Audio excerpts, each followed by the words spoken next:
Begin tonight with the flag salute.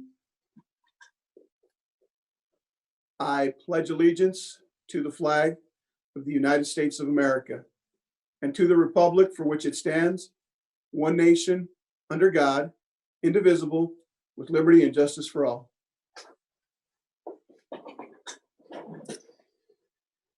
Want to welcome all our guests tonight. Those of you that are on the Zoom call, those of you that are watching via YouTube, thank you very much for being with us tonight.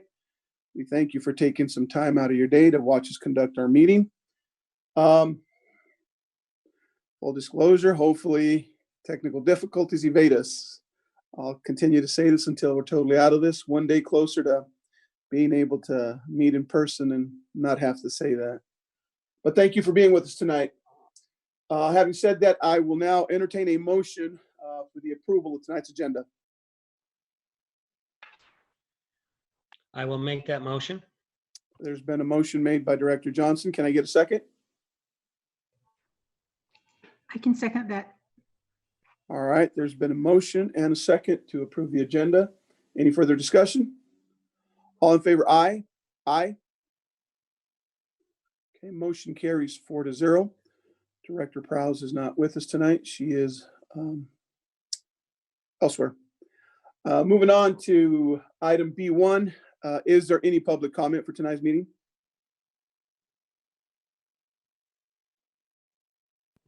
None, Mike. Thank you for that. Moving on to item B2, board member discussion. Director Stevenson, do we have the ledge report?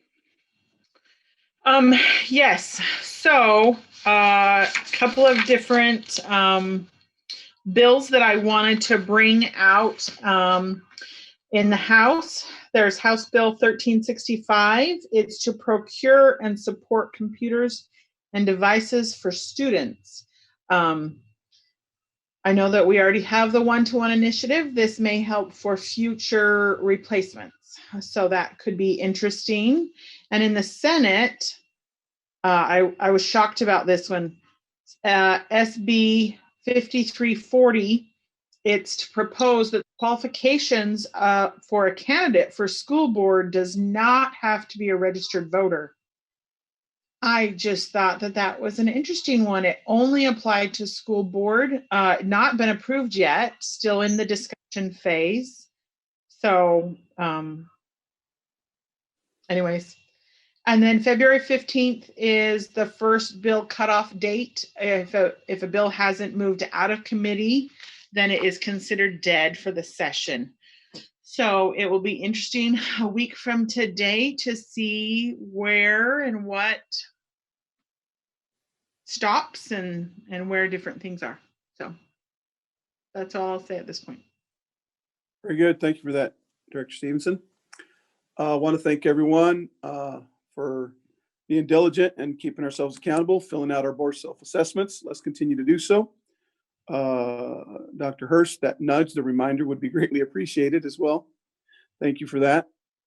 Moving on now, the selection of a date for the board administrators retreat. Chris, you were going to present to us a couple options, I believe.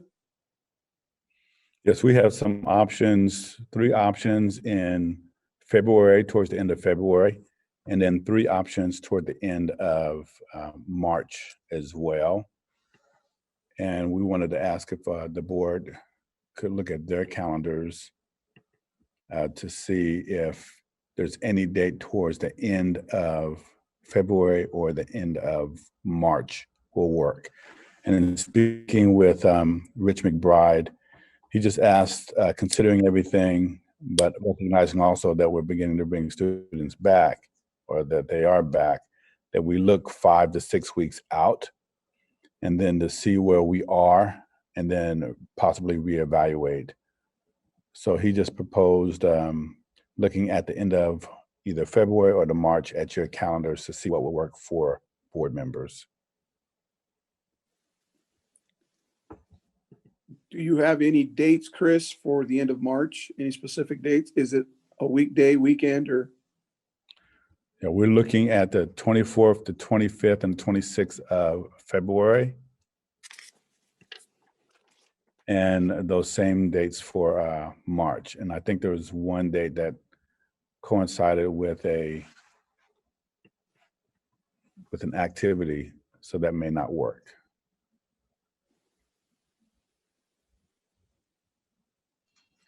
I would rather it be in February. I want it to be much sooner than later. And all of those February dates worked for me. The 24th of March does not work for me if we have to go to March.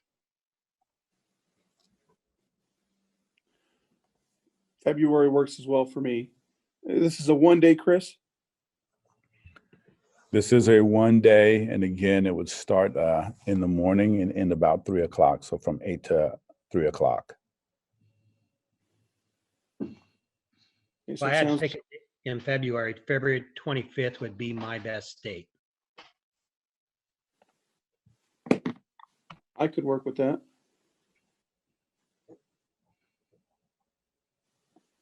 That would work for me. Okay, so Jen, I heard you say February worked as well, right? Yeah, the 25th is fine. Okay, if I'm you could gonna- reach out. Lindsay, she Okay. responded to me a little bit ago, and see if she responds. All right, so tentative, Chris, the 25th of February sounds like a doable day. Thanks so much, President Garza. All righty. Moving on to the last bullet point there. A member wanted to have a discussion on facilities. I'd That like was to, me. yeah, I'm sorry, yeah. go for it. No, I just want to, keep the community informed that although they don't see us perhaps talking about these things, we have not put that on a to-do list that we don't want to tackle or anything. There's just a lot of forces at stake here. There's a lot of things that come into this that basically tie our hands for now, but there is some behind the scenes stuff going on, sale of properties or things of that nature. We know we have a list of things or priorities that we've established already. It's just a matter of time when we're allowed to get into really planning or figuring out exactly what's next. So I just want to let the community know that facilities are part of what we're thinking, even though we may not be as public right now in speaking about those things. So go ahead, Jen, if you had some comments. So I had talked, it was all talk. We weren't ready to do anything because it was in the fall. I think that we need to create a series of facility workshops where we as a board create, and it might even be like its own policy heading and section or something, where we create the priorities and the wants and the needs, separate those, and then the priorities as to what we need to do next, and maybe even break it down onto each campus. Put like let's say a 2-year plan, a 5-year plan, a 10-year and a 25-year plan together, so that we know what we're doing. It feels like from my perspective, we know a bunch of stuff needs to be done, but it doesn't feel like we're making long-term permanent fixes, that we're just trying to. And so especially after looking at the facilities discussion that we're going to be discussing with City Council tomorrow night, I'd really like to be able to say we have some future dates planned for workshops when we're going to be discussing facilities more. And so I'd like for us to schedule something that way.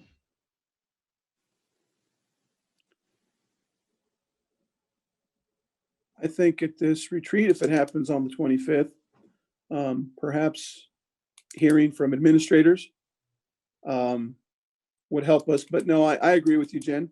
Setting up some dates so we're intentional with it. Were you thinking within the next month, or what was your thinking behind a possible date? I didn't have a specific date planned. I was thinking did like a Wednesday night or something, and it doesn't have to be, and we do at least once a month, if not like 2 a month, and we just kind of plan, well, let's try for 6 times and see what happens. I don't know. Even if we just planned the first 2 and then we said, the first 1 or 2 is just going to be like big picture kind of stuff.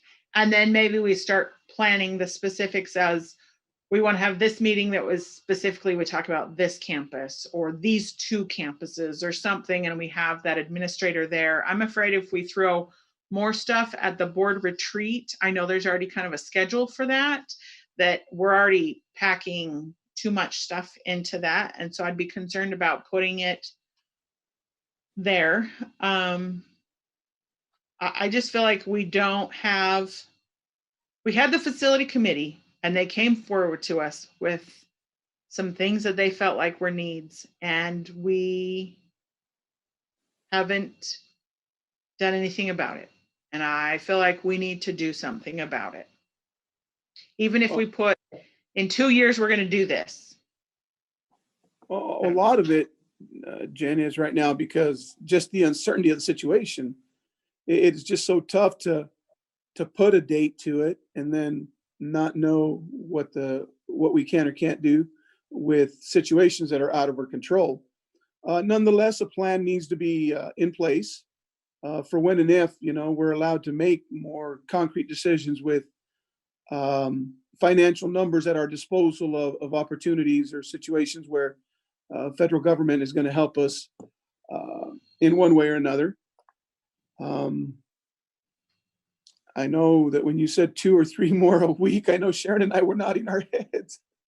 I'm sorry, not a week, a month. Oh, okay. Did I say week? I'm sorry. I do not want 2 or 3 more meetings a week. No, I'm sorry. Yeah, what do you think, Ken? Sharon? And Sharon, what do you think about just the idea in general? Well, I think since I was on the facility committee and nothing was really looked at of the ideas that were brought up as the top priorities, I don't know. I don't want to go have us meet all these meetings and nothing ever get anywhere. Are you talking about a public meeting for everybody or just a board and admin or? So if all of us are there, or even if 3 of us are there, it has to be a public meeting, but it would be the board is, so the facilities have always been the responsibility of the board. Whether we go to a bond or a levy, that's ultimately the decision of the board. The district could suggest things, but the board has to sign off on something like that. So I feel like we're the ones that need to make those decisions. And we start to formulate a plan, even if we have a 2-year plan and it takes 3.5 years, but at least we have a plan. And that's part of where I'm at, that we figure out how to get funding after we have the plan. So does that answer your question, Sharon? Okay, so it sounds, just to rephrase and to make sure I understand, you want us to have a plan, but you want us to actually do something and not do anything. I don't want to take meeting after meeting to make plans and not go anywhere with it. I think we have to look at the financials in our school district and what is going to be, we're going to be able to benefit from the state. We don't know, and I don't think they know right now.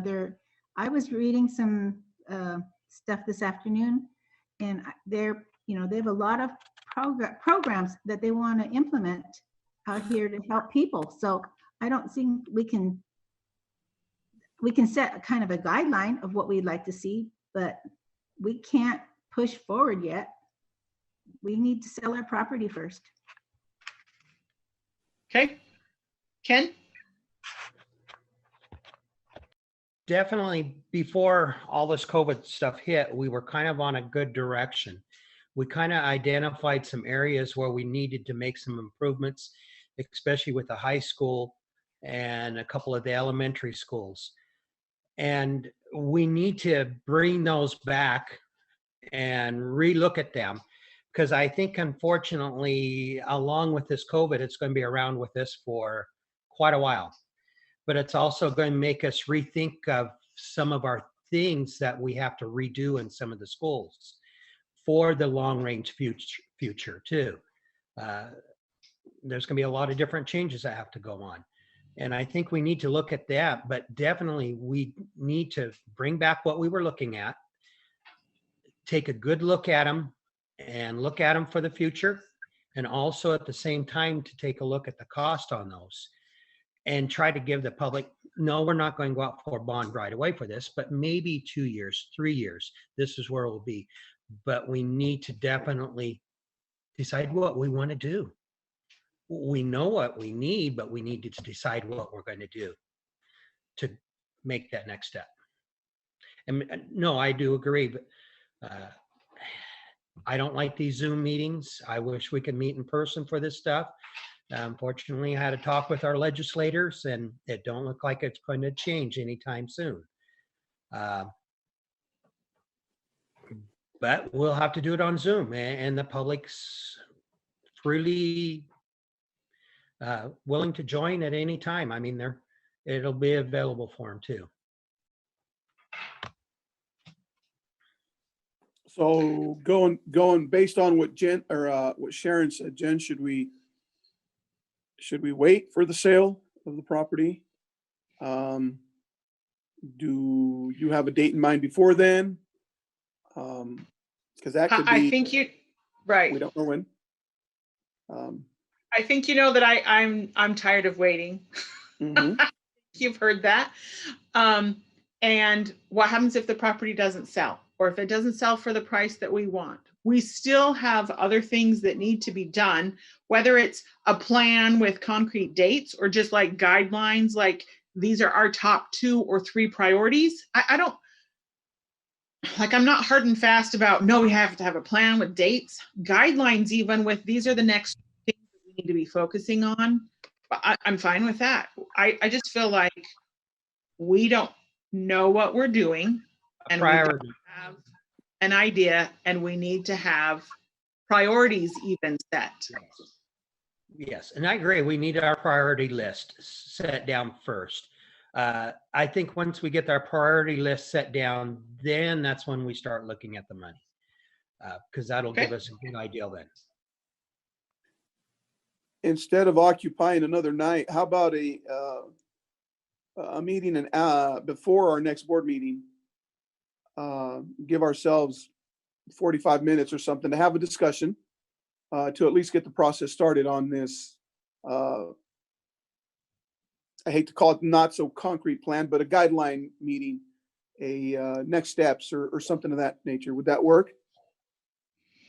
Is our next meeting, I assume, is the 22nd, Dr. Hurst?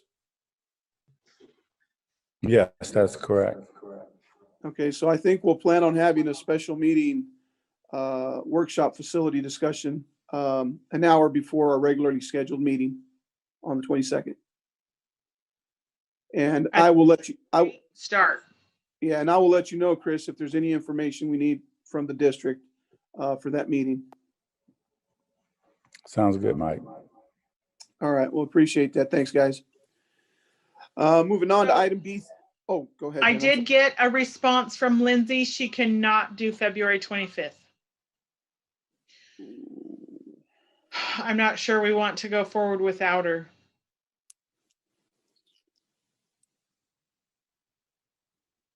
Was Friday any better for her, Jen? Did she say? Ken, does Friday work for you? Friday does not work for me. Okay. And neither does Thursday, right, Ken? Or the Wednesday, the 24th. Yeah. The 24th.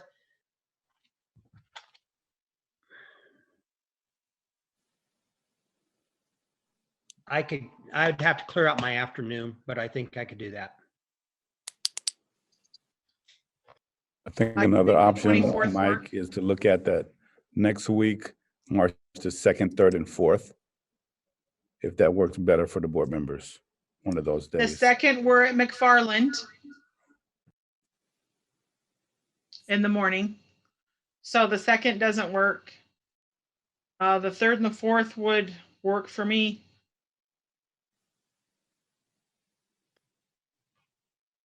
If it could be that Thursday, that works out better, a lot better for me.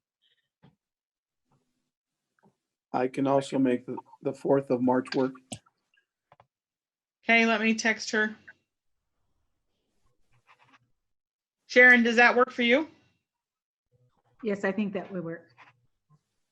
Okay, once she responds, I'll stop everything again. I'm sorry. All right, no, very good. Moving on to student representative reports. Elise, Lauren, are you gals on tonight? This is Elise. I'm here. I don't have anything to share for tonight, but I'm here. Very good. Thank you for being here. I don't see Lauren on. Thank you for being here, Elise. Appreciate it. Elise, could you come to the facility workshop before? On what day?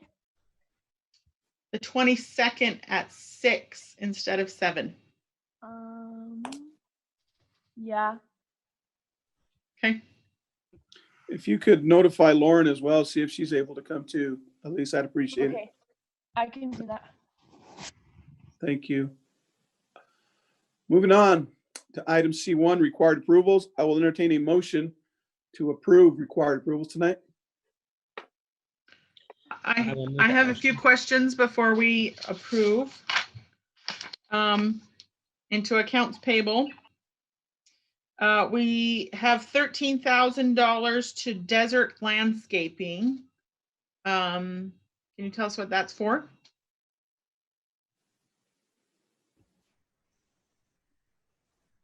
So 13,000 for Desert Sun Landscaping, that's fencing with privacy slats, roofing, labor, and 4 benches installed at 2 softball field dugouts, which are at Lutakaga for MMS. Okay. 33,000 to ESD 105. Yeah, so that's our Skyward data processing monthly fee. This payment is for 2 months. It's about 16,000 for each month. They also provide extensive support when staff need help with reports or anything related to Skyward. Okay. And then I think the last one was 32,000 to Vex Robotics. That is the technology curriculum for all elementary schools. Okay. I'm ready to approve the required approvals. All right. There's been a motion. I move we approve the required approvals. Motion's been made by Director Stevenson to approve required approvals. Can I get a second? I will second that. Seconded by Director Johnson. Any further discussion? All in favor, aye. Aye. Aye. Any opposed? Motion carries 4-0. Moving on, I'll entertain a motion to approve early accounts payable warrants number 2. I'll make a motion to approve early accounts payable warrants number 2. Okay, there's been a motion made by Director Schutte, Second. seconded by Director Stevenson. Any further discussion? I will abstain from this vote. All in favor, aye. Aye. Motion carries 3-0 with 1 abstention. Thank you very much for that. And moving on to item C3. There is a new procedure on a DOP there. Chris, do you have any wording or any explanation, or is it just for our information? It's just for your information, and just really, it's our threat assessment process, and myself and Amy and a few other members from OSD have been going through the Kaiser Salem model training, and Amy and I sat down and we knew that we wanted to bring this new procedure in. It's just an updated procedure, but we're already doing threat assessments within OSD. But really, if there's any questions from the board, we'll entertain those questions. I have a question. So if you can go into that and go to page 4, paragraph 1, a lot of this procedure talks about how to notify the family of the person that made the threat, but there's one part in this one that talks about the target of the threat. Yeah, I think that part right there, that the district will ensure that the notice is in a language the parent and or guardian understands. Oh, I'm sorry. Let's see. The school administrator shall notify the parent and or guardian or any student who is the target / recipient of a threat, as well as the parent and or guardian of any student who made the threat. So it seemed like it was talking about a letter would go to the family of and the student that was the target. Can you give us a little bit more? Am I correct in that assumption, or is there? Can you give us more details there? Do you want me to jump in here, Dr. Hurst? Go ahead, Amy. Okay. So yeah, we borrowed this wording from the ESD. It's what they recommended. And on that particular part, it's meant to be a little bit open-ended so that we can cover however we need to. But our goal in the district is to always notify as soon as possible in the process. So typically, sorry, I'm getting feedback. There we go. Typically, that would be a phone call immediately for parents to come in or for law enforcement to go out. And then we would like to talk to them in person. It does sort of imply a letter because of translation and the wording there. But that wouldn't be until the whole process is wrapped up, and it's part of our, our policy to kind of summarize. But no, these always require face-to-face meetings for all the parties present, and that just requires us to have a translator if needed. Thank you for that clarification. That makes sense. I understand that. Okay, thank you. Hey, Mike, if it's okay. Absolutely. I want to take the opportunity to recognize, since it's been approved and required approvals, our new executive assistant to the superintendent. We do have her here this evening. Her name is Yesenia Gonzalez. We're excited to have her on board. And since she is here, we're just going to ask if she would introduce herself to you and to the community. Hello, everybody. My name is Yesenia Gonzalez, but I go by Yessie. Please call me Yessie. I was raised in Othello, went to school here. I then headed off to Central, went to school originally getting my bachelor's in administrative management. While I was in school, I got a job as a secretary at an elementary school. And that kind of changed everything for me. I was really not looking forward to working at a school. I was not your ideal student. I've changed completely. I'm a lot better now. And I fell in love with education and am now pursuing my degree in elementary education. I recently moved back to Othello from Pasco to help my mom out, and was really praying for a job closer to home so I wouldn't have to commute. And this job opened up and I decided to apply, and here I am.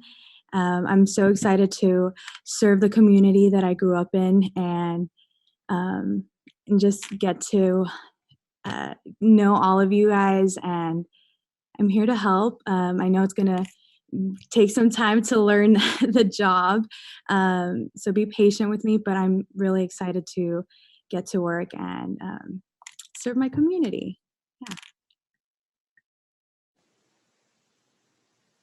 All right. Welcome. Yay. Welcome aboard, Yessie. All right. Moving on to item. Mike, I'm sorry. Lindsay has been texting back. March 4th works for her. All day board retreat. And so if it works for everybody else, let's definitely schedule that in. And then she also said she could come early on the 22nd at 6 to talk about facilities. So yay that all of us are able to do a date. Yeah. So Chris, if you can get a hold of Mr. McBride and your and the administrators to see if we can't make the 4th happen. Sounds good. All right, moving on to item C4, we have a pre-approved presentation from Desert Oasis High School. So I believe Mr. Tovar, you are with us tonight. We will all have an opportunity to talk about our recent visit to DOHS, but without further ado, Josh Tovar, who is our principal at Desert Oasis High School. Hey, thanks, Mike. I just want to check before I start. Can you guys all hear me okay? Yeah. Okay. All right. So I appreciate this opportunity, and I appreciate on behalf of our staff the opportunity to host the board last Tuesday. It was great having you guys here on campus with actual student bodies, human bodies in person. So anyhow, I'm going to go ahead and start the presentation because I don't want to take any more time than I need to. But again, I'll start off with thanking Dr. Hurst or Talia, whoever's controlling kind of the PowerPoint presentation. And I'll just kind of be telling them when to go to the next slide. So our vision at Desert Oasis has always been to empower students with any type diverse opportunity that we can to help these kids be successful so that they can find their own pathway. And we do that through relationships, trust, compassion, whatever is necessary is kind of our motto at our school. So we'll go ahead and go to the next slide, which just talks about our staff. And I got to apologize publicly to our counselor, Priscilla. As I was going through this presentation earlier, I noticed that her name was not on there, but our staff's on there. We were made up of 7 teachers. We have a full-time counselor as well as paraprofessional, prevention intervention specialist as well. So the student enrollment here has averaged in the past about 88 to 90 students. Currently, we're at 127 students here at Desert Oasis High School. And I'll explain a little bit about the different tiers that we have here at Desert Oasis High School. So we'll go ahead and go to the next slide. In the past, we talked about kind of the different instructional programs. My goal was to be able to offer a program that met the needs of any student that walked through our door. So whether it was a student who had recently transferred from the high school, a student who had dropped out in the past, a student who comes to us who was previously incarcerated at Martin Hall, or maybe even a student who is a mother or a father and had a full-time job. So what we decided to do is kind of change our instructional programs, and we started by brainstorming. We have a 5-year plan. We'll go ahead and go to the next slide. This pyramid here kind of explains that traditional high school is at the very bottom. That's our Othello High School, and if this was a perfect world, everyone would go to the Othello High School and they would be successful. But we know that because of whatever reasons, some students just cannot make it at the traditional high school. So we offer our Tier 1 program, which is our day program. Currently, it's an AM/PM model, but in the past, it was a 7-period day, just like the high school. But then we also implemented a different program called an Alternative Learning Experience, which is an ALE program where we're able to meet the needs of students with some of those backgrounds that I kind of just talked about. And these kids have to check in a minimum of twice a week with Mrs. Mendoza, but really they get to come to school as depending on how it fits in their schedule, and they are all taking Odyssey-ware online classes, and there's specific requirements that are required of them, and I'll talk a little bit later. But we also have an ALE, we also have a Tier 3 program, which is our night school program. It's a little different right now than traditionally because of the COVID restrictions, but we are open Tuesday, Wednesday, and Thursdays from 6 to 8 p.m. to help and meet the needs of any students who need additional help, as well as who are working on Odyssey-ware program. And this whole idea, if we can go to the next slide, kind of started my first year here back in 2017. My whole goal was, and I made this very clear to my staff, was I want to sit and kind of observe what was going on at Desert Oasis High School, observe the pros and the cons, and then by year 2, we were going to kind of begin to make a plan with our district learning team in regards to what we could do differently at Desert Oasis to meet the needs of those kids. And that's kind of where the tiers kind of came into play that I just talked about. we started with some not home visits, but we did some school visits over in the Spokane area, as well as worked with central office to kind of brainstorm our ideas and put kind of a menu of what we thought should happen. And our plan was that by year 3, we could implement these tiered programs. And then year 4, we would kind of identify the pros and cons and make necessary changes. And then we thought we'd be on cruise control by year 5. Unfortunately, what we didn't have any knowledge of is that in year 3, COVID came to town. So that kind of threw our whole schedule off. So we'll go ahead and go to the next slide here. The pandemic, probably the biggest thing that's happened is that we lost momentum. You know, our students are diverse learners, and we work really hard through whatever means necessary to try to engage them. But what we've noticed is when COVID kind of came, we had some inconsistent attendance, inconsistent engagement, some emotional issues that kids were dealing with, as well as housing issues. And again, on top of all of that, then we had all the school-related stuff, which is like we didn't get to take state assessments, and students, their graduation looked a little different, and we made the best of the situation, but it was quite different for our students, and some students kind of they felt defeated because of what kind of took place. But we all know it wasn't within our control. We'll go ahead and go to the next slide. What I'm going to share with you guys here in the next few slides is some specific data points that I think are really relevant to our community. I know I've shared some of this stuff with our school board, but I'll talk a little bit about our ELPA scores as well as our SBA goals for the areas of ELA as well as math. We'll talk about some credits that are earned in our Tier 2 program, which is a new program as of last year. We'll talk about some STAR attendance and graduation rates as well as some grades. We'll go ahead and go to the next slide. And I apologize if I'm going fairly quickly, but if you guys have any questions, feel free to ask me at the very end or feel free to email me. But our goal continues to be the same as it was last year because we didn't get to take our state assessment. School-wide, we'd like to go from a 34% to a 44%. When I say school-wide, I'm talking about grade levels 10 through 12. But as you well know that OSPI looks at 10th grade levels, and our last 10th grade reported level was at 21%. We still want to improve it by 10%, so we'd like to get to a 31% this year. And hopefully we get to take the assessment, so we'll see. Next slide, please. Historical data regarding ELA, if you guys can see, this is kind of where we've been, and I know this has been shared before, so I'm just going to leave it at we're trying to improve by 10% this year, and we're pretty confident that we'll be able to do it with the work of Mr. DeFau, who's our English teacher in that department. We'll go ahead and go to the next slide. In the area of math, this is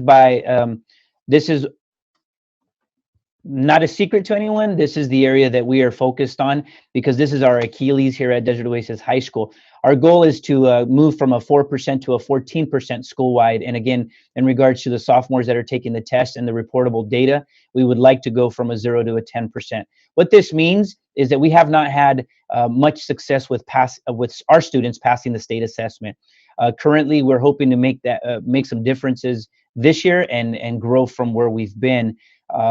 It's a little bit of a challenge, and I've mentioned the reasons why in the past. If we go to the next slide, you'll be able to see some historical data on where Desert Oasis High School has been. And historically, our students are averaging about, when they come to us, they're at about the 7th grade math level. So we're working hard with the help of our math department and the high school, and we're clinging on to anything and everything that we can possibly do. We're actually in the process of talking about some interventions that we can get going here at the school, but it's going to be difficult with an AM/PM schedule. But we firmly believe it's something that we can pull off for some of our students that are near grade level, and I'll share a little bit of that data here in the next few slides.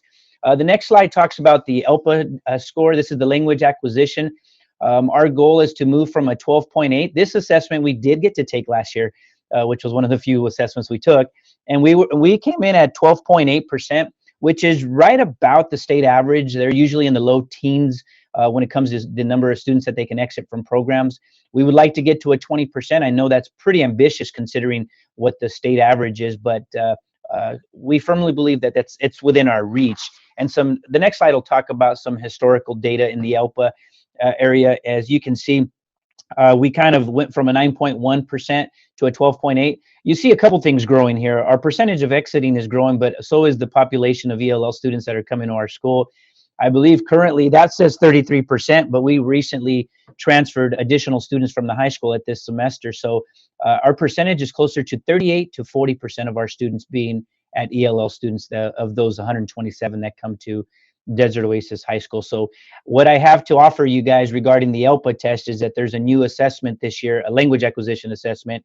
It is not called the ELPA. We don't have the formal name of it, but it's a new test that we're going to take for the first time, is what I've been told, and we're going to be ready for it no matter what. But it'll still be measuring reading, writing, speaking, and listening for our students. So next slide is our science goal. We've only been able to report one piece of data, which is the first assessment that we took, which was a 10.8%, and we'd like to get improved by 10% again. Unfortunately, like I said, we didn't get to take it again last year, so we're going to pick up from where we left off, and hopefully we'll be able to come as close as we can, if not exceed the 20.8 goal that we have in place. Historical data is in the next slide regarding science. And there's not much, and that's only because this is a new assessment from the state. So again, 10.8 is the last one. Last year we had COVID come visit us. So next slide. STAR assessment data. This is the test that we take 3 times a year. Probably the most significant thing is that we tried to pull in the first semester, we tried to take all of our students and have them test, even if they weren't in a reading class or a math class. And we were able to get 69% of our kids to take this assessment. Of those ELA kids, we had 69% of them that were in an actual English class. And what the first round of STAR shows us is that we have 7 students in our school that came in at grade level. And then we have 38 students that are near grade level. So what does that mean? That means that with the work of being in person plus the work of the teacher, we're hoping that we can have more than 12 students pass the state assessment in the area of ELA, and we're pretty optimistic regarding that area. The next slide talks about the math.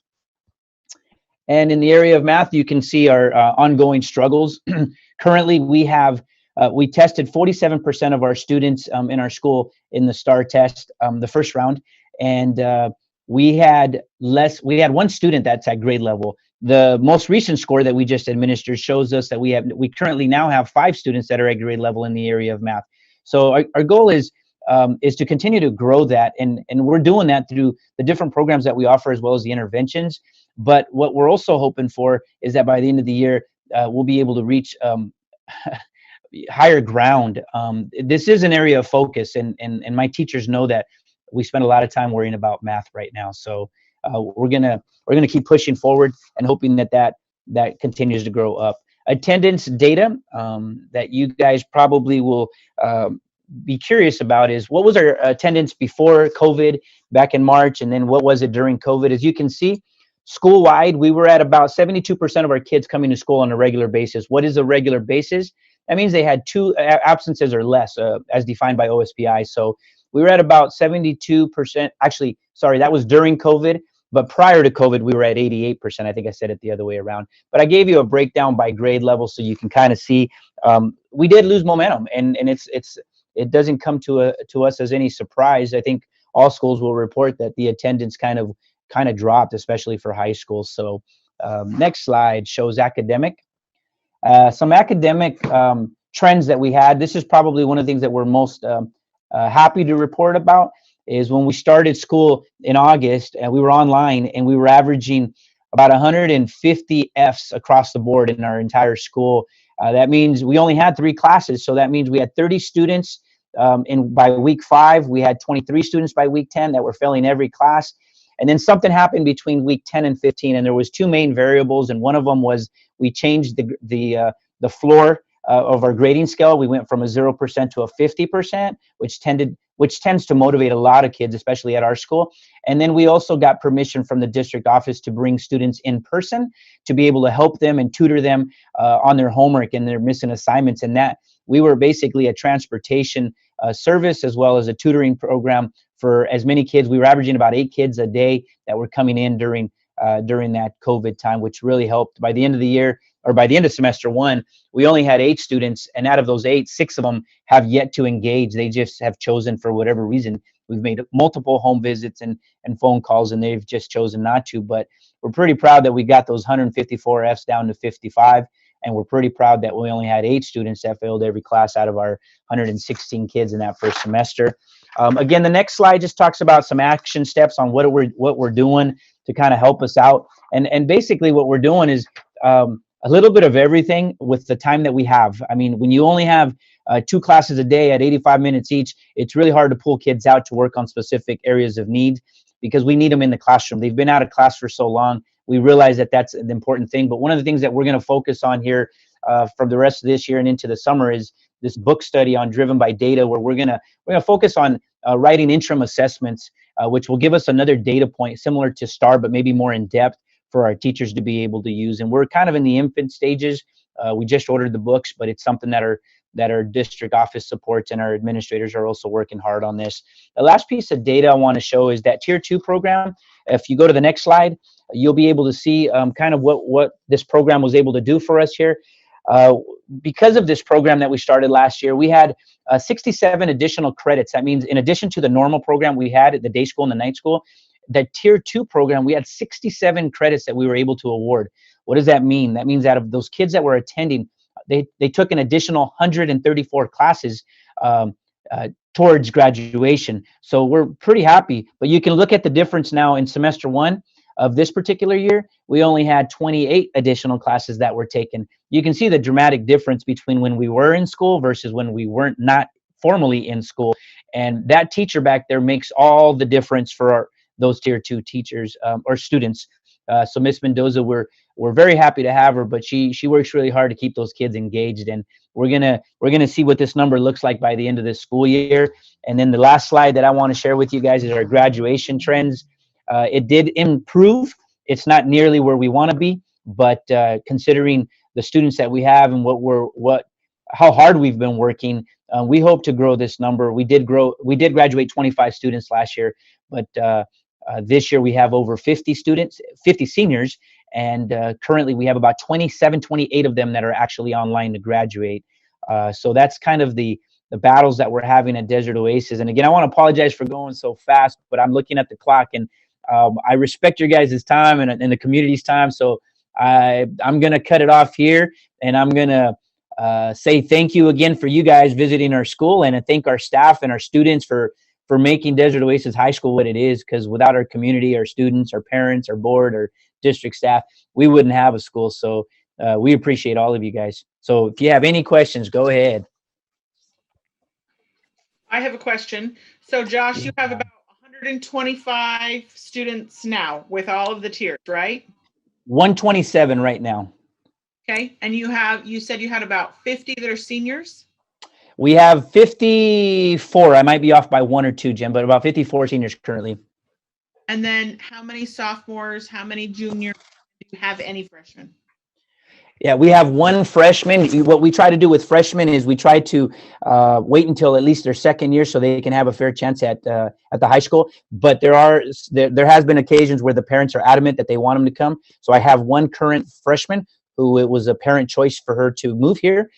So we accept those students we accept freshmen all the time.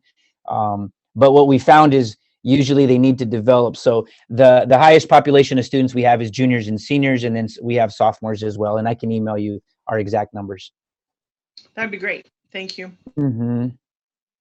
No, I just want to take a quick sec once again, Josh, to thank you and the staff for your availability. First off, I want to publicly recognize you like I did at the meeting for your candor, for your honesty, for your willingness to tell it like it is. You're very forthright with where you're at, with the type of students you have, with the struggles that are going on at DOHS. But at the same time, it's encouraging to see your tenacity, your willingness, and the entire staff for that matter, not just yours. I mean, I think it stems from the top, and you've instilled that in your staff, and it's very evident. I mean, we can see it when we speak to them. When we spoke to the students, it was very encouraging to hear their stories as well. So, as always, I say this is one of my favorite visits of the year to the schools. This year was not a disappointment, even though a majority of it was on Zoom. But we were able to, thank God, at least visit the classrooms for a little bit. And it's good to see the progress that you folks continue to make. And no doubt in my mind, you guys will continue striving for the stars to complete your goals. So kudos to you and your entire staff for what's going on at DOHS. Thanks, Mike. Thank you, guys. Thank you all. I would just like to put in. Go ahead, Sharon. Sorry. I was thoroughly impressed, and you guys are a family, and how we saw interaction between the students and the staff is wonderful. Everyone's there to accomplish the top, and they are working hard. And Josh, you and your staff are wonderful, and the students, they want to learn. This is the greatest place for them to be able to not feel like they're being put aside. So I thank you so much. You're welcome. If I used one word to describe your campus and your staff, I think it would have to be passion. You guys, it's always evident every time that I interact with any of your staff, that passion for every student as an individual, and not every student can thrive at Othello High, and I'm glad that there is a place that makes it the best possible option of a place for every student to thrive. And I know that that is the passion of every single one of your staff. Let's just do whatever it takes to get every student to be able to do the best that they can. And that's always been the way. And I appreciate that we have that as an opportunity. Thank you. Thank you guys again for your feedback. Yes. Go ahead, Ken. Did you want to mention something? I just want to say, it's a big compliment to Josh by the kids themselves and how they talked about how they were so appreciative to be back in the classroom. Even there was a large amount of kids that before we made the full comeback to high school where they were bringing kids in, they were so appreciative to have that time to be back in the classroom, and even more ecstatic when they got to come back at least a half a day, and all of them, I don't think there was one student there that had anything to say about that. They were all so happy to be back into the classroom, and that was great to see them want to be there. Hopefully this honeymoon period doesn't end for us and they continue to show up every day. We're going to keep pushing them. Yeah. Thank you guys again for your time, and we appreciate it. And you guys are welcome at our school anytime you want. Awesome. Thank you. Thank you for the report as well, Josh. I think No problem. we have the community members that are watching tonight. It's an enlightenment for some of them, but there is some great work being done there. So thank you once again. Moving on to item D1, we have a mid-year report on ends 1, 2, and 3. Dr. Hurst, the floor is yours. Yes, I'll first just share this with the public that we have 3 big goals that's been developed by our board of directors. One is ends 1, which really deals with academics. So you're going to hear some report out today from the teaching and learning team around ends 1. Ends 2 is around graduation and achievement. And then ends 3 is around personal responsibility and citizenship. And what we have done over the past 5 years, we have developed a scorecard for the district, and we've set metrics that aligns to those ends. And this is designed to just give a temperature check or a report out mid-year on how we're doing. And I will just share, as I shared with the board earlier on in the school year, that during this COVID season, it just did not make sense to report out on every single metric. But what we tried to do is to give you a temperature check or a report out on things that really made sense that we could do. So with that, we're going to turn it over to the teaching and learning team to give us a temperature check. All right, thank you for the introduction, Dr. Hurst. Like Dr. Hurst shared with you, it's our opportunity to talk about the growth and improvement in student performance over the year. We're approaching 1 year, 1 calendar year that our students and teachers have been dealing with the impact of the pandemic. You're going to hear some data around progress towards graduation, and then we'll also have the opportunity to share some items about responsibility and participation on the student part as it relates to ends 3. Jumping into the presentation, we do think it's important to take an opportunity to reflect on the challenges that have been created across the system and to witness the good that's happened in our community. Certainly our parents and our families have stepped up in a big way. Our students who have experienced the loss of an opportunity to interact with their friends and family, particularly important activities and milestones that occur in a student's life at the secondary level, opportunities lost over the last 12 months and that we can't recapture. But we appreciate the effort and the perseverance that our students have demonstrated.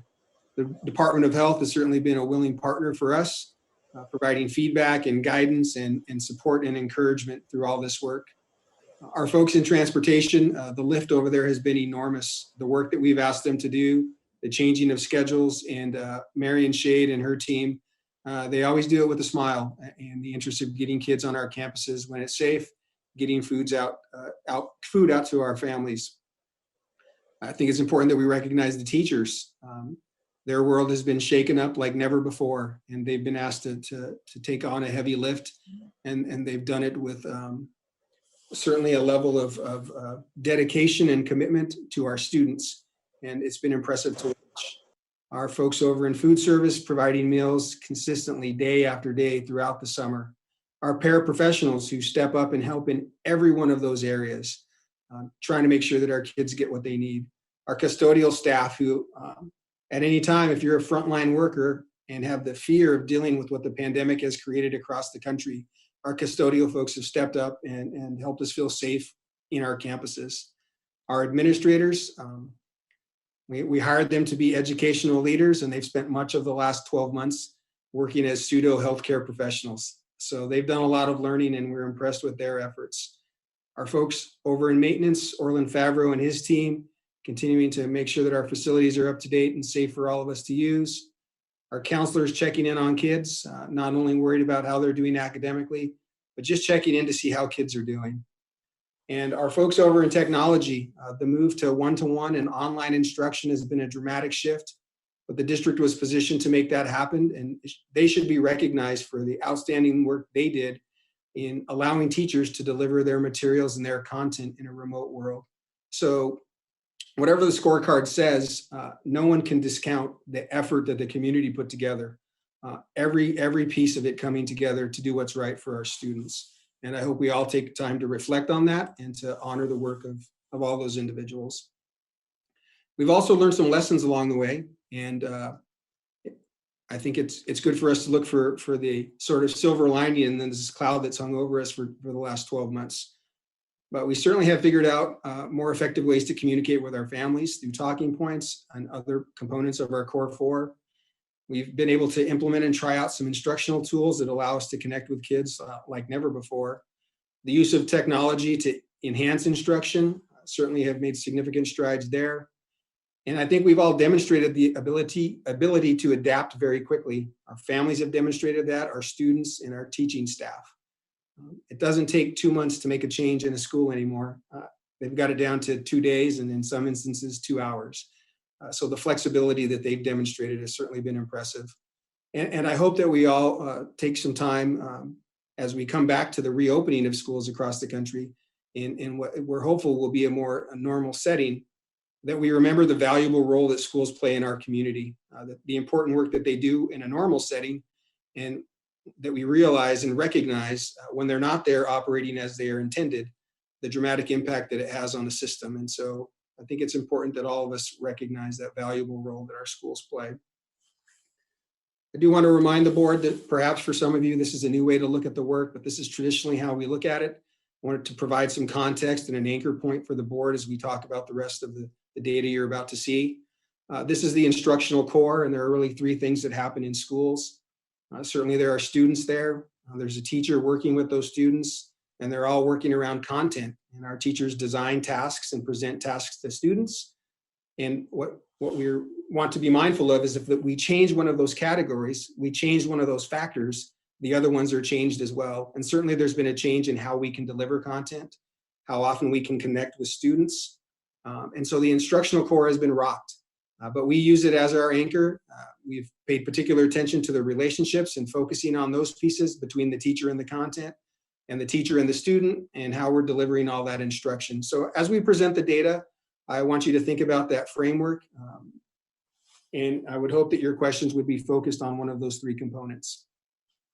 The next slide is a connection to that framework.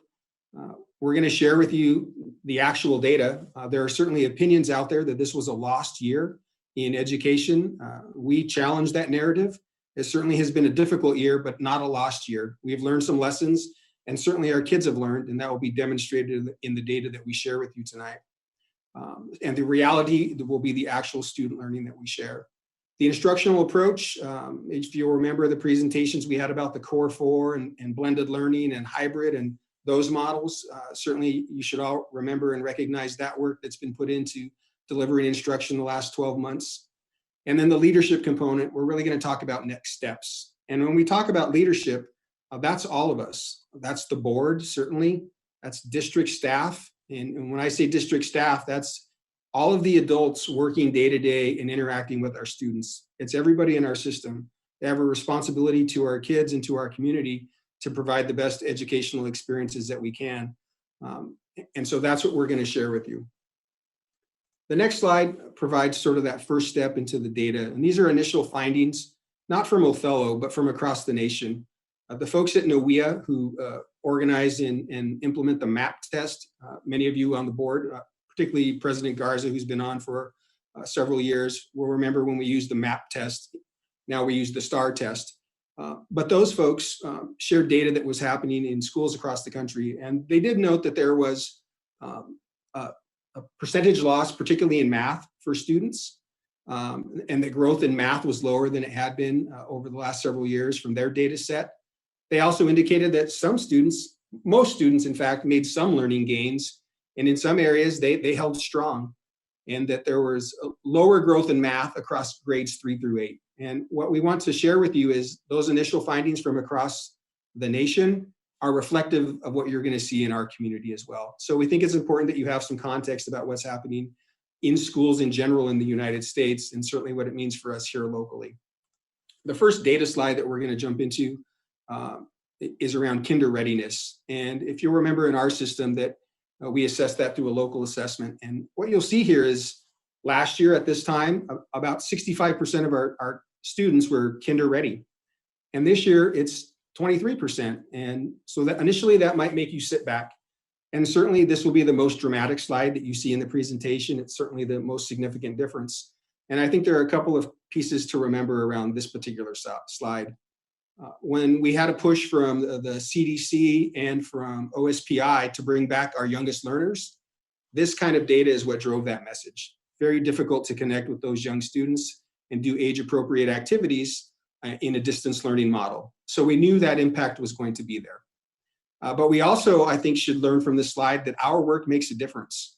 Because when we engage with our students early, like we did last year, you can see what happens. We close those gaps. Our kids come to kinder ready.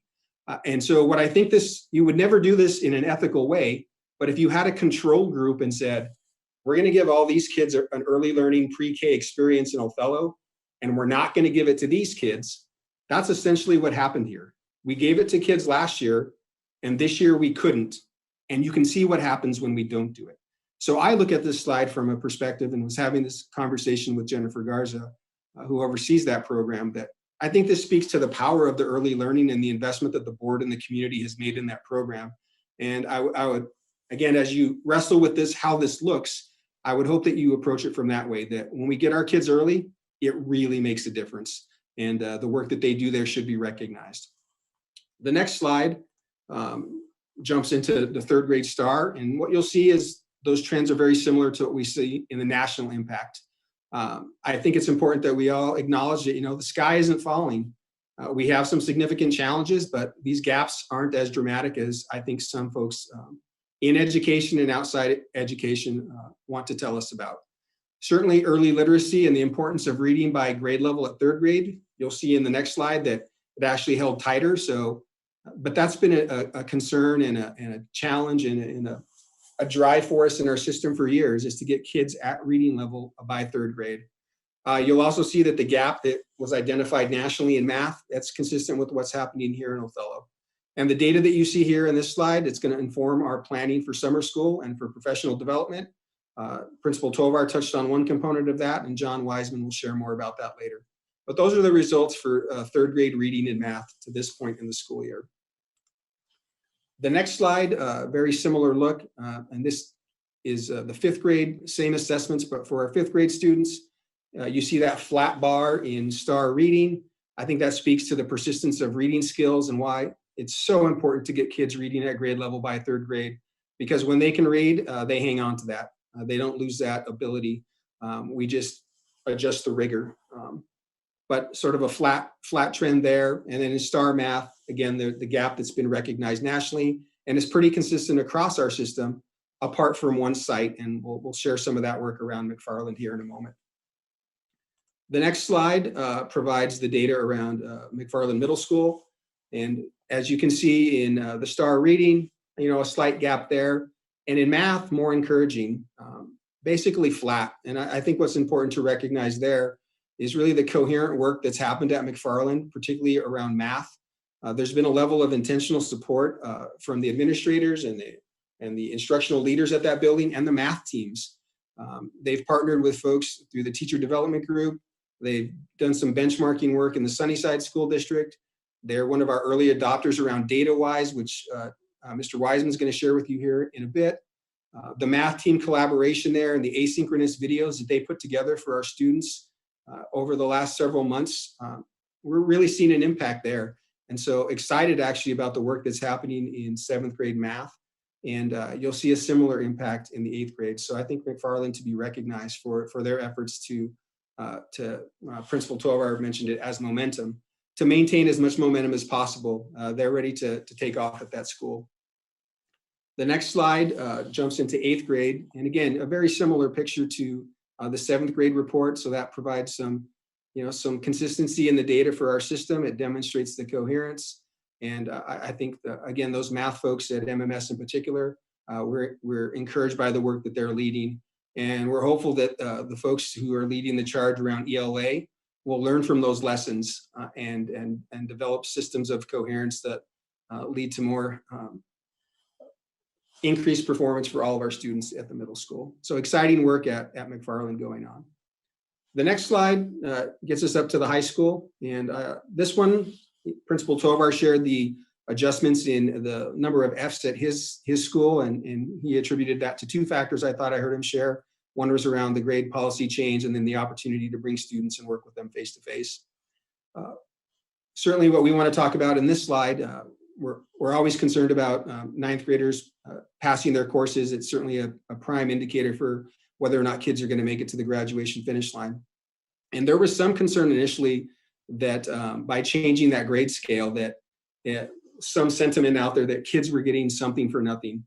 But I think what the data indicates here is that students who don't do the work, 50% continues to be an F.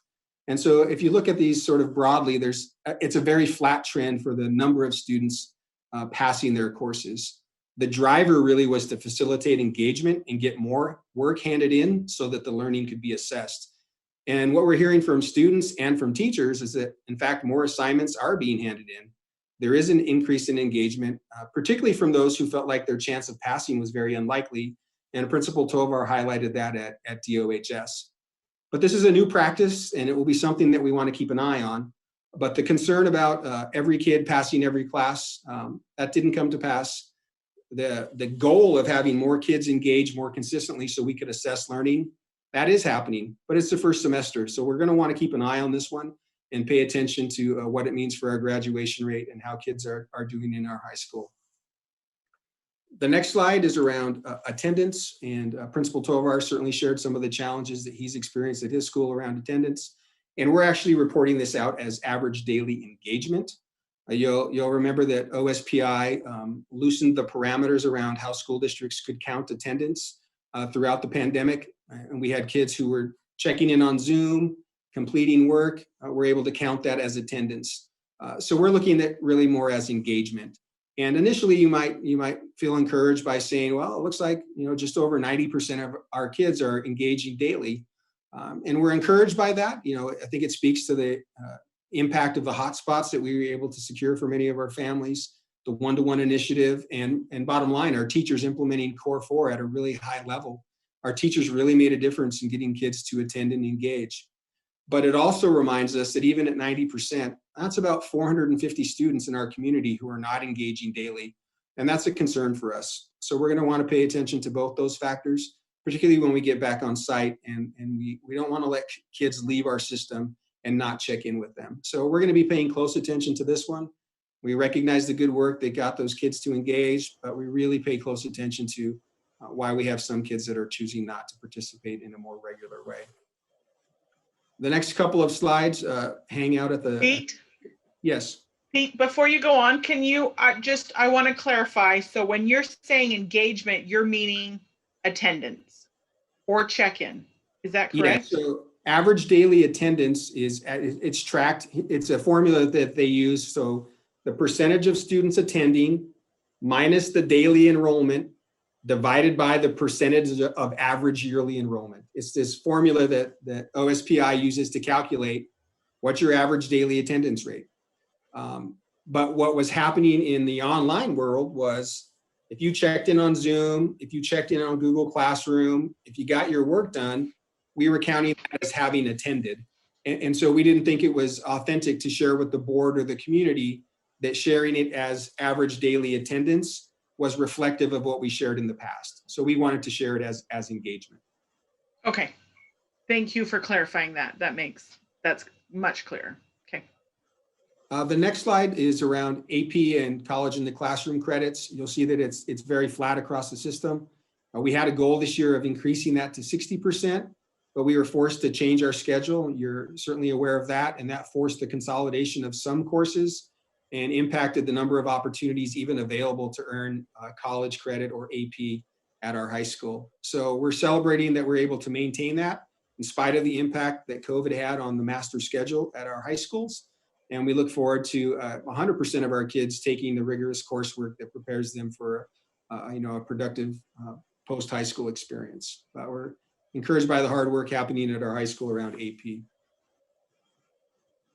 The next slide is around financial literacy, and I guess we'll look to the board either at this session or the next as you provide feedback for Dr. Hurst. Mike will probably remember this better than most, but the board, as they developed the ends, they included a specific component around financial literacy, and as a piece of the ends, they established that priority, and we shared with them that it would take us a few years to meet that goal as a graduation requirement. So what the board should understand is we're sort of at that finish line. 100% of our graduating seniors will have participated in a financial course. We're there. And again, we would look for guidance on whether the board wanted us to continue to present on what is essentially now a graduation requirement. But we also want to recognize the secondary schools for implementing that programming and getting it set up. So I think right there is evidence of policy, governance, and action. The board sets a policy or a goal for the system implements it, and when it becomes the work that we do, again, we'll look to you on whether or not we should report out on that in the future. We're going to transition now to a discussion about what are our next steps? How do we address some of the gaps identified? How do we continue to refine the system? And certainly we can't wait until the end of the year to respond. And again, as I shared with you earlier, thinking about this from a leadership perspective, what are we going to do to demonstrate urgency around the student learning gaps? And really the way we're going to approach that is how we approach the work in a very typical year, which is we're going to learn more about our work. And when adults learn more, the kids learn more. So John is going to share with you some information around a particular program data-wise, and another component driven by data, and talk about how we bring that work together as a system to improve outcomes for more students. Thank you, Pete. Just before we dive into that work, I do want to touch on one of the first steps in our top priorities right now is the planning of our summer school. And while summer school has always been important, given the year that we've had, we believe that this is going to be an especially valuable resource for our students. So different from previous years, we're looking at offering summer school at each elementary school site. So Hiawatha students attend summer school at Hiawatha, Scootney students at Scootney, and so on. The goal for doing that is to limit the transitions for our students. So instead of having them go to another campus and learn another school system, there's going to be familiarity there. It's also going to allow us to establish teacher-student relationships. Because teachers are going to know the kids that are in front of them. They're going to know where they're at, where they're successful, and where they have some learning gaps. And so we can kind of hit the floor running with that. And then it will, in effect, extend the student's learning experience by doing so. This is going to require an additional investment because it's going to have an increased number of staff to do this, but we believe that it's the best approach to help us regain some of that student learning that was lost. We also believe that the return on investment is going to far exceed any additional costs that we put forward for that. So just wanted to touch on that because that's something that we're in the works and planning right now. Next slide, please. So just as Pete shared some of the high-level data findings, it's critical that we dig deeper into the data and clearly identify where all of our students are at in the learning. And when I say all students, that means it's a student-by-student process. To support us in this work, the OSD has partnered with the Koru Strategy Group, who is the Harvard Graduate School of Education's preferred implementation provider for the DataWise improvement process. So what DataWise is, it's a comprehensive approach that uses assessments results to improve teaching and learning. It focuses teams' attention on some critical questions, such as, what is the most important thing to focus on? And again, based on the year that we've had, that's going to be an essential question for us to know and address.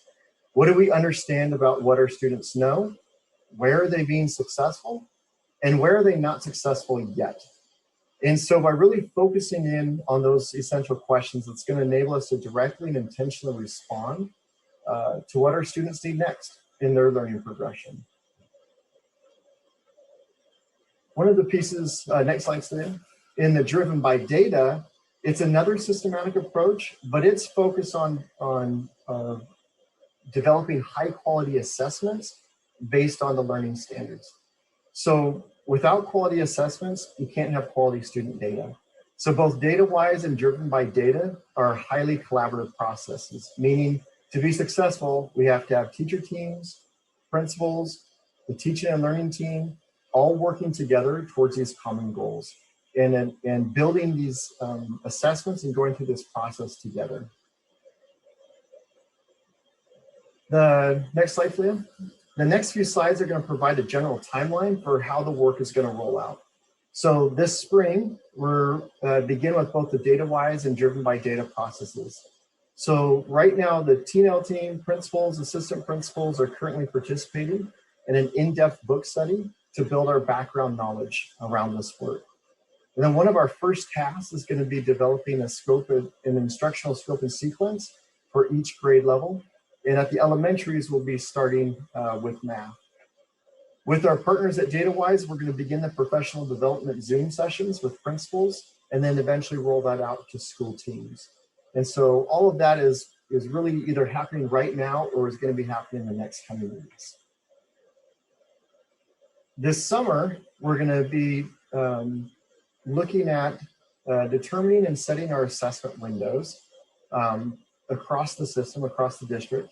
And then we're going to continue our work on the scope and sequence for each grade level or department. In the teams, again, the principals, teachers, TNL, we're going to begin to create the high quality interim assessments. It hasn't been that we haven't used assessments before, but one of the things that we're learning is that there's real power in taking the standard, recognizing what rigor and level it needs to be at, and then creating an assessment together around that, that meets all those standards. And by doing that, you have that ownership. And so by working in partnership, we really believe that it's going to create a shared district focus moving forward. That will bring us to the beginning of the 2021-22 school year, which is where we'll be giving our first of these interim assessments. And in the DataWise process, assessments are really the starting point for instruction. They're not the end. Because what the data gives us is really the students letting us know what they need at that time. And so the teams will debrief and analyze the data And then in those professional learning communities, they're going to be making instructional decisions based on that student data. Next slide, Celia. And so that process is going to be repeated for the interim assessments given thereafter. So in essence, it's going to be assess, dig into the student data, examine our instructional practices, what worked, what didn't, develop an action plan, implement that plan, and then go back and assess at a later time to see if it had the effect that we were hoping for as we do this planning. None of this is done in isolation. It's done as a team where we can support one another, we can help one another, have those conversations. And if we have some teammates that are being more successful, then we can kind of pick their brain and their ideas and what they did to be able to achieve that level of student success. And all of this work, again, is going to be supported throughout the entire year by our consultant partners with the core group. So their expertise is really going to be beneficial to our staff, which ultimately will be beneficial for our students. Next slide, Celia. So after our final interim assessment, that'll be the spring of 2022, then we go back and reflect on the entire process that we learned. We continue to refine our work because the truth is our work is never done. So we're continuously looking to improve and raise achievement levels for all of our students. And we really do believe that the partnership and the process with DataWise and the driven by data systems are going to allow us to do so with greater efficiency and intentionality.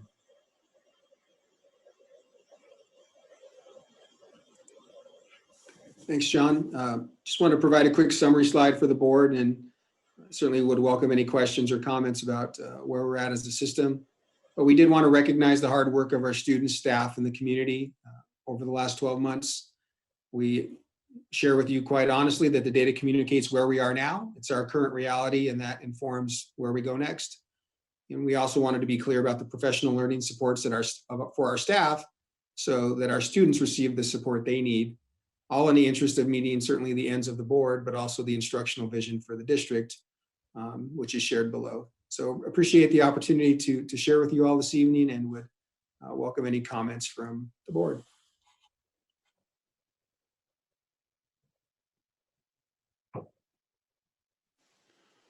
Well, that was a lot of information, and I'll extend a congratulations to the team as well for their candor. But it's good to see that, like you mentioned in the beginning, Pete, that this awful scenario that some folks were anticipating perhaps, or envisioned based on national data and even local stuff that was going on. There's some areas of improvement, but we've again, you all have taken the bull by the horns and seen the deficiencies, seen the lacks, and have an excellent plan to meet those needs, to try to improve in those areas. So I appreciate the amount of information that you all have provided. Like I said, I appreciate the candor and your willingness to share where we're at, and also on John's presentation there, the plan, how we acknowledge this, how we plan, we're preparing to prepare our administrators, our instructors, and hopefully those temporary slides or decrease in numbers are met with some of the stuff that you folks are going to enact and get our kids back to where they need to be. Uncharted territory for all of us, not just you guys as administrators and instructors and everything else. But I think at the end of the day, if we take a look at everything that we all have tried to implement, it's always been with our kids at the forefront of our thinking. Our planning, our strategies all reflects that. And I appreciate the information tonight. So even though this is a very different mid-year report than any other report that we've seen that way, I appreciate that you have a plan to make up for the missed learning, not missed,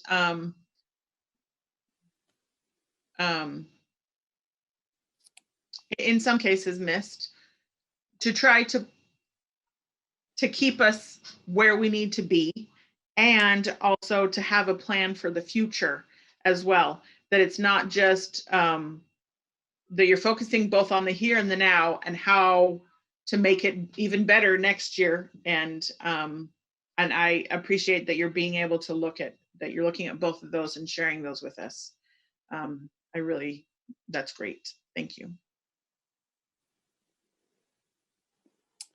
All righty. Thank you all very much for that. Appreciate it once again.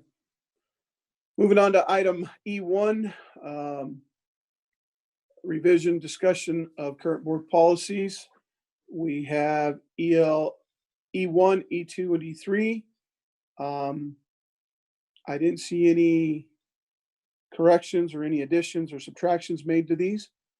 We all have an opportunity every year when we review these if there's something in there that we think needs changed, amended, or whatever, or what have you, that we do that. And on all three of these, I didn't see any corrections. So thank you for taking a look at those and reviewing those. Moving on to G1, upcoming events. Tomorrow morning at 8 o'clock, we have a OHS school visit. The first portion of it is via Zoom.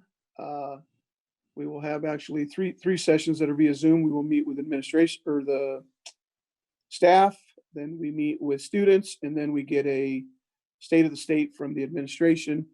After that, we get to, I believe it's in group of 2, go do some room visits, which is I'm looking forward to. So we have that going on tomorrow. Tomorrow evening, Chris, just to verify, 6 p.m. is the correct time. Were you able to? That is correct, Mike. Okay, we have a joint school board city council meeting again via Zoom tomorrow night at 6. So looking forward to that as well. Mike, go ahead, Jen. Can I add one thing to our upcoming events? So Hiawatha and the Old Hotel jointly have done a history mystery scavenger hunt, and we're on our second set. This is something that anybody can do. It doesn't matter what their age or if they have students in their family or not, or what campus they're on. They come to the Old Hotel and pick up a form and read the first clue, and then they're off on an adventure to find 5 other historical buildings within Othello, and then they can bring their returned their completed form back to the hotel and be entered into a drawing. And this is something that Hiawatha reached out and said that they wanted to create this awesome scavenger hunt. And so we're just doing it jointly with the hotel because we don't want everyone going to Hiawatha to pick up those forms in all kinds of different times of day. But so it's just a free, fun thing for anybody that wants to participate. Hours of operation at the hotel, Jen? Tuesdays through Saturdays from 10 a.m. to 5 p.m. Okay, very good. Thanks for that. Once again, our first reminder of keeping ourselves accountable, doing our board self-assessment of our meeting tonight. I want to thank everyone who's been with us tonight, whether you're on the Zoom or watching via YouTube. Community, thank you. Thank you for doing your best to help us all out. We are undoubtedly in some uncharted territories, and I know that things may seem different. They are different, but we're doing the best we can. I want to thank every single employee at the Othello School District for your efforts, for what you guys are all doing to to go along with the mission and the vision of this district and keeping our kids at the forefront of everything we do. I commend you all for that. I thank you for that. We are one day closer for this getting back to normal. Let's keep our heads high, do what's within us to help that day get closer sooner. Thank you all once again. Our meeting is concluded and this meeting is adjourned. Thank you very much.